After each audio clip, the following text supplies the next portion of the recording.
How to fix if your is not turning on Poco M8. Let's start the video. First of all, if you want to fix this problem, so restart your device, click power button and volume up button at that time. You will see and restart device. After restart device, you will see your problem is solved. If it's still not solved, so go to app library, scroll down and click on settings. Now in setting, scroll down and click on additional setting. After click on additional setting, scroll down and click on developer option. Scroll down and search media setting from here.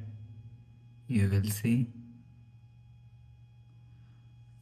Click on media setting. You will check your software update is latest. If it not latest, update your software latest. After update your software latest, you will see your problem is solved.